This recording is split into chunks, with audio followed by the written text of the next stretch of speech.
자, 지난 시간에 다윗과 골리앗 이야기를 다 마쳤습니다. 다윗과 골리앗 이야기에는 두 개의 에필로그가 딸려 있는데요. 오늘은 그 첫 번째 에필로그에 해당하는 이야기입니다. 사무엘상 17장 55절부터 마지막 절 58절까지예요. 본문을 보면 사울은 다윗이 누구의 아들인지를 묻습니다. 저 소년이 누구의 아들이냐? 옆에 있던 군사령관에게 물어보기도 하고 또 다윗이 자기 앞에 나오자 다윗에게 직접 묻기도 합니다. 소년이여, 너는 누구의 아들이냐? 이 이야기예요. 너는 누구의 아들이냐? 자, 한번 들어가 볼까요? 먼저 55절, 56절입니다. 사울은 다윗이 블레셋 사람을 향하여 나아감을 보고 군사령관 아브넬에게 묻되, 아브넬아, 이 소년이 누구의 아들이냐? 아브넬이 이르되, 왕이여, 왕의 사심으로 맹세하옵나니 내가 알지 못하나이다 하매, 왕이 이르되, 너는 이 청년이 누구의 아들인가 물어보라 하였더니, 그러죠? 네. 55절에 사울은 다윗이 블레셋 사람을 향하여 나아감을 보고 군사령관 아브넬에게 물었다라고 합니다. 저 소년이 누구의 아들이냐? 이거는 다윗이 골리앗과 싸우러 나갈 때, 출전을 할 때 물어보는 겁니다. 그 용맹하게 나아가는 다윗의 뒷모습을 주시하면서 옆에 있는 군사령관 아브넬에게 물었고요. 그리고 아브넬은 모른다고 대답합니다. 아브넬은 사울의 삼촌 넬이라고 하는 자의 아들이에요. 삼촌의 아들이니까 사촌이죠. 네, 아브넬은 사울 왕의 사촌 동생이었습니다. 꽤 능력이 있는 무사였습니다. 그래서 사울 왕을 보필하는 자가 될 수 있었죠. 이 사람은 나중에 사울이 죽고 나서 다윗에게 대항하려고 사울의 아들이었던 이스보셋을 왕으로 옹립하고는 사실상 사울과의 모든 실권을 장악해버리는 그런 인물이 됩니다. 네, 아브넬에 대한 얘기는 더 있는데요. 이쯤 해두겠습니다. 아무튼 사울이 군사령관 아브넬에게 출전하는 다윗을 보고 아브넬아, 저 소년이 누구의 아들이냐 물었고요. 아브넬은 모른다고 합니다. 55절 하반절에 아브넬이 이르되, 왕이여, 왕의 사심으로 맹세하옵나니 내가 알지 못하나이다 그러죠. 예, 그냥 모르면 모른다고 간단하게 단답으로 하면 될 일이지, 이게 무슨 왕의 사심을 걸고 맹세까지 할 일인가요? 너무 거창하지 않나요? 모른다는 말을 굉장히 오버해서 하고 있습니다. 이러면 물어본 사람이 부담스럽죠. 네, 두 번을 못 물어봅니다. 이러면. 아무튼 그래서 사울은 명령합니다. 56절에 왕이 이르되, 너는 이 청년이 누구의 아들인가 물어보라. 자, 그리고 이어서 57절이에요. 다윗이 그 블레셋 사람을 죽이고 돌아올 때 그 블레셋 사람의 머리가 그의 손에 있는 채 아브넬이 그를 사울 앞으로 인도하니 합니다. 자, 이번에는 다윗이 골리앗을 죽이고 이스라엘이 대승을 거둘 수 있도록 정말 큰 공을 세우고 돌아왔습니다. 다윗은 손에 골리앗의 머리를 들고 있었고요. 아브넬은 다윗을 골리앗의 머리를 들고 있는 채로 그대로 사울에게로 데려갔습니다. 자, 이것만 봐도 아브넬이 또 굉장히 오버한다는 느낌이 들죠? 골리앗의 머리는 어디다 좀 내려놓고 데려가야죠. 그 흉측한 거를. 아마 아직도 피가 뚝뚝 떨어지고 있었을 텐데요. 생각만 해도 얼마나 흉측합니까?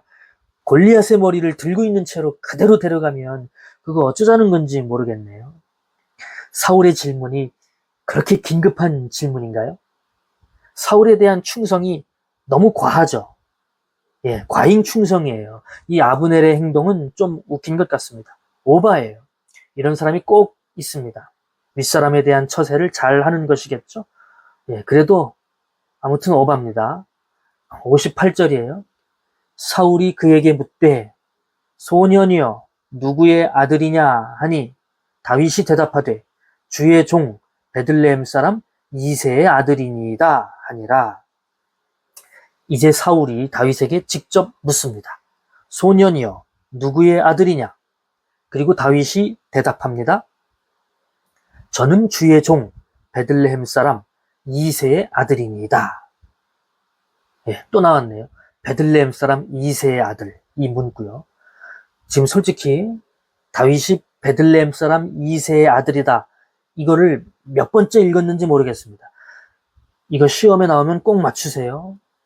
다윗은 이새의 아들이에요. 베들레헴 사람이고요. 예, 아주 귀에 못이 박힙니다. 아주. 자, 이렇게 사무엘상 17장은 다윗이 누구의 아들이냐, 이거를 묻는 사울의 질문에 대한 이야기로 마무리가 됩니다. 이게 별 얘기가 아니죠? 예, 그냥 17장은 이렇게 마무리되는 이야기예요. 그런데 이게 과연 이렇게 심심한 이야기일까? 의심이 들 수 있죠? 소년이여, 너는 누구의 아들이냐? 사울이 이거를 왜 물어봤을까요? 이 질문의 의미는 도대체 무엇일까요? 과연 이 질문은 군사령관 아브넬이 그렇게 오버해서 액션을 취할 정도로 급한 것이었을까요? 자, 한번 이야기해 보겠습니다. 저는 사실 별 얘기가 없다고 보는데요. 그래도 한번 해보겠습니다. 본문에 의하면 사울은 지금 다윗을 전혀 모르는 사람처럼 이야기합니다.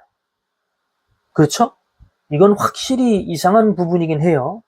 예, 석연치 않은 부분입니다.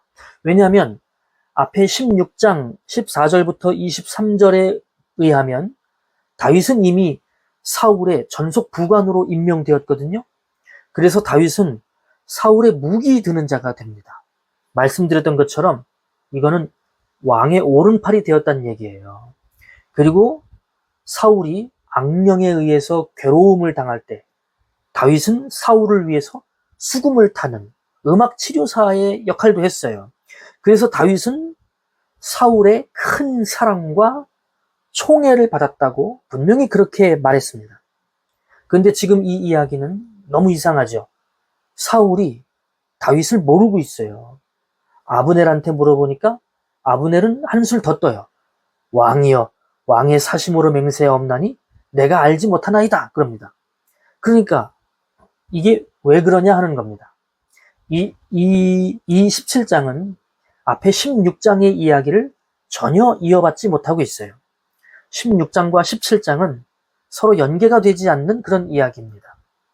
앞에 16장 19절에서 이미 사울은 이새에게 전령을 보내서 말하기를 네 아들 다윗을 내게로 보내라 했거든요.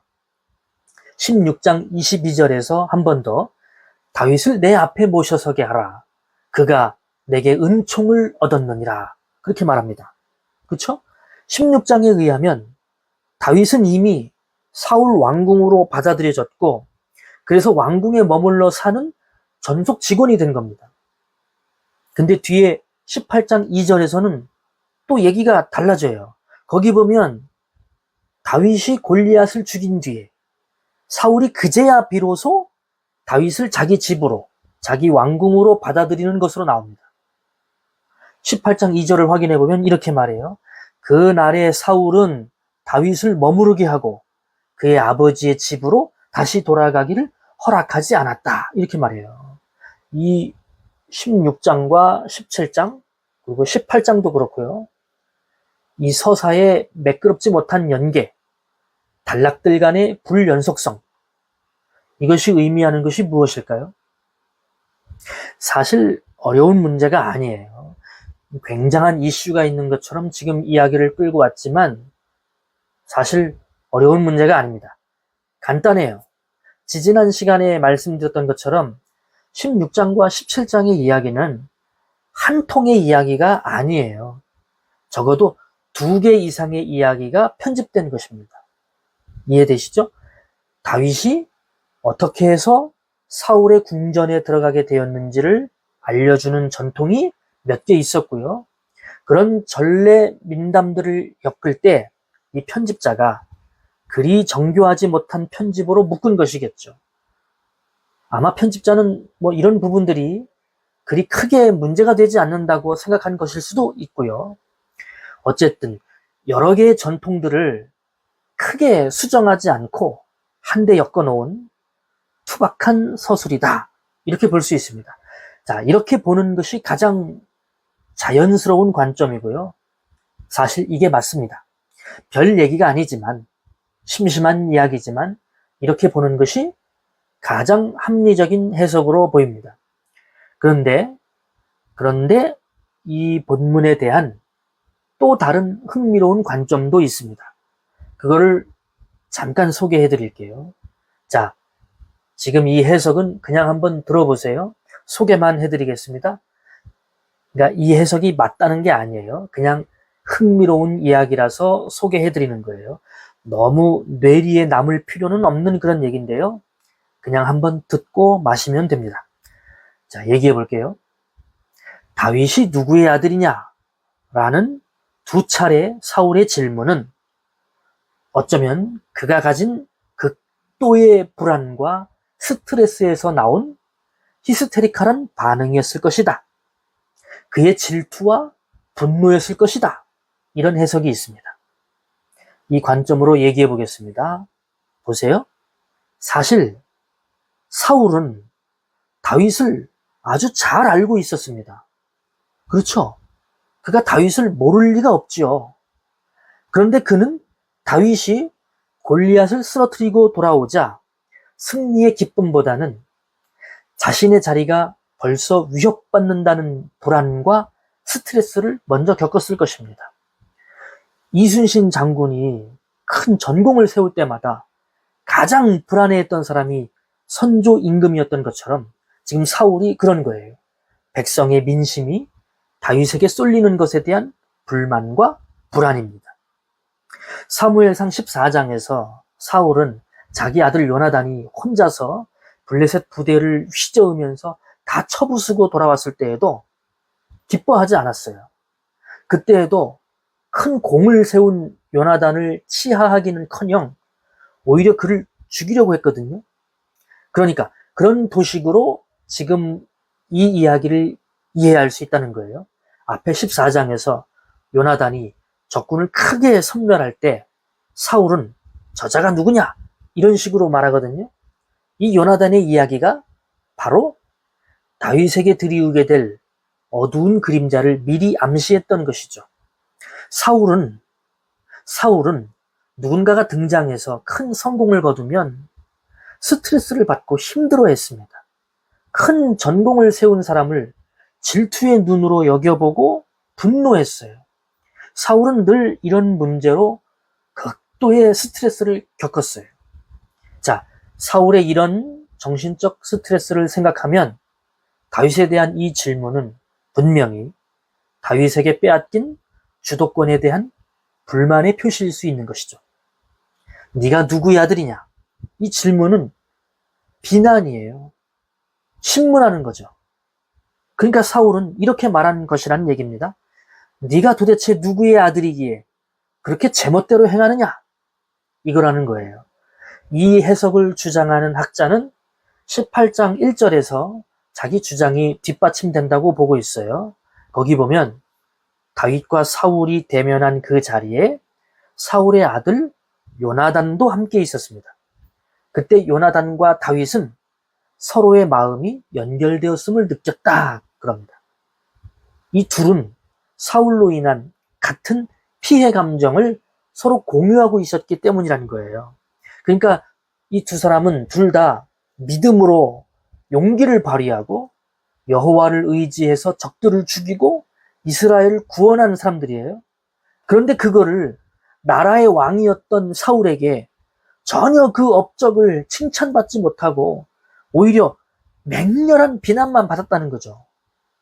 큰 대적을 죽이고 돌아왔더니 왕이 굉장히 불쾌해하면서 네가 누구의 아들이냐? 너희 아버지 뭐 하시노? 했다는 겁니다. 이러면 위축이 되죠. 그러니까 다윗과 요나단은 사울로 인한 같은 피해 감정을 서로 공유하고 있었기 때문에 요나단과 다윗의 마음이 하나가 되었다. 뭐 이런 얘기죠. 어쨌든 저 소년이 누구의 아들이냐 하는 이 사울의 질문은 다윗이 정말 누군지를 몰라서 궁금해서 물어본 것이 아니고 불안감과 위기감에서 나온 신경질적인 반응이었다 이것이고요. 그래서 사울은 저 소년이 도대체 누구의 자식이기에 저렇게도 제멋대로 행동하고 다니느냐, 저 아이가 겁대가리 없이 왜 깝죽거리느냐 하면서 아주 맹렬한 비난을 한 것이다, 이렇게 보는 것이죠. 덧붙여 말하자면 저 소년이 누구의 아들인지 모르겠습니다, 왕의 사심으로 맹세하건대 저는 모릅니다 라고 과하게 대답을 한 아브넬의 태도는 어쩌면 분노와 질투에 가득 찬 사울을 두려워해서 아브넬이 떨면서 대답한 것일 수도 있겠어요. 그렇게 보면 또 아브넬의 태도가 이해가 되고요. 예. 자, 어떠세요? 이런 해석이 그럴듯한가요? 그런데 제가 볼 땐 아닌 것 같습니다. 흥미롭기는 하지만 해결되지 않는 점들이 있어서 이 해석은 받아들이기가 많이 어렵습니다. 일단 사울이 자기 왕권을 유지하기 위해서 스트레스와 걱정이 많았다, 이거는 맞습니다. 이거는 100% 맞아요. 사울의 정신병은 그 과도한 불안감에서 초래된 것으로 보이고요. 사울은 분명 다른 영웅이 등장하는 것에 대해서 굉장히 불안해하고 또 병적으로 시기하고 질투했던 것이 맞아요. 그 아들 요나단에 대해서도 예외가 아니었고요. 뒤에 백성들이 다윗을 칭송하는 그런 노래를 불렀을 때도 굉장히 불쾌해했고 그날 이후로 다윗을 주목하게 되었다고 합니다. 사울은 자기 자리에 대한 불안감으로 평생을 마음의 고통을 받으면서 살던 불쌍한 사람이었어요. 네, 그건 맞아요. 그런데 그럼에도 오늘 이 이야기는 그것과는 상관이 없다 이것입니다. 일단 사울이 정말로 비난과 신문의 의도로 다윗에게 너는 누구의 아들이냐 이렇게 물은 것이라면, 네가 도대체 누구의 아들이기에 그렇게 제멋대로 행하느냐 이런 의도로 물어본 것이라면 다윗이 58절에서 한 대답은 상황에 안 맞는 눈치 없는 대답이 되는 거죠. 다윗은 그 질문에 대해서 또박또박 대답합니다. 예, 나는 주의 종 베들레헴 사람 이새의 아들이니이다. 왜 그러시나이까? 지금 사울이 굉장히 분노해 있고 전혀 궁금해서 물어보는 것이 아닌데 거기에 대해서 네, 저는 베들레헴 사람 이새의 아들입니다, 이런 대답은 오히려 사울을 매기는 대답이죠. 그렇지 않습니까? 다윗의 이 대답은 오히려 이 대화의 분위기가 좋았다는 뜻이에요. 그리고 17장에 이어지는 18장에서는 사울이 다윗을 치하하고 2절에 보면 그날의 사울은 다윗을 머무르게 하고 그의 아버지의 집으로 다시 돌아가기를 허락하지 아니했다 이렇게 말하거든요. 이쁘니까, 다윗이 이쁘니까 집에 못 돌아가게 한 거예요. 사울이 정말 다윗에게 분노하고 있었다면 18장 2절도 정황상 맞지 않는 그런 서사가 되는 것이죠. 사울이 다윗을 자기 집에 왕궁에 머무르게 했다, 이거는 사울이 다윗을 너무너무 총애했다는 얘기예요. 얼마나 기특했겠어요. 이게 분명해 보입니다. 사울은 이때까지만 해도 다윗을 기뻐하고 총애했습니다. 물론 얼마 못 가지만 말입니다. 예, 진짜 얼마 못 갑니다. 하지만 이때까지만 해도 사울은 다윗이 예뻤습니다. 사랑스러웠습니다. 사울이 이때부터 정말 다윗을 견제하려고 했다면 이런 식으로 좋은 대우를 하지 않았을 것이에요. 사울이 다윗을 주목하고 견제하게 될 때는 사울이 또 그에 맞는 행동을 하게 될 것입니다. 하지만 아직은 아니에요. 지금 이 시점까지는 사울이 다윗을 총애한 것이 분명하고요. 사울이 다윗을 견제하고 있다 이렇게 말할 수 있는 근거는 하나도 없습니다. 네, 이 정도 얘기하면 충분한 것 같습니다. 자, 첫 번째 에필로그는 정리합시다. 사울이 다윗에 대해서 이 소년이 누구의 아들이냐 물은 것은 분명 16장과 17장의 연계가 부자연스럽다는 것이고요. 다윗 이야기는 본래부터 하나의 통으로 된 이야기가 아니었고 여러 전통, 전래된 단편 이야기들의 모음과 편집으로 구성된 이야기인 것을 말해주는 것입니다. 네가 누구의 아들이냐? 이 물음은 네 아버지가 누군지 그게 궁금한 것이 아니고 아가, 너 참 대견하구나. 나는 네가 참 예쁘고 네가 참 궁금하다. 이거를 말하는 거예요. 한 인간의 정체성을 시족과 가족 공동체의 유대관계에서 보았던 그 시대의 흔한 관용적인 어법입니다. 네, 오늘은 여기까지 하겠습니다. 감사합니다.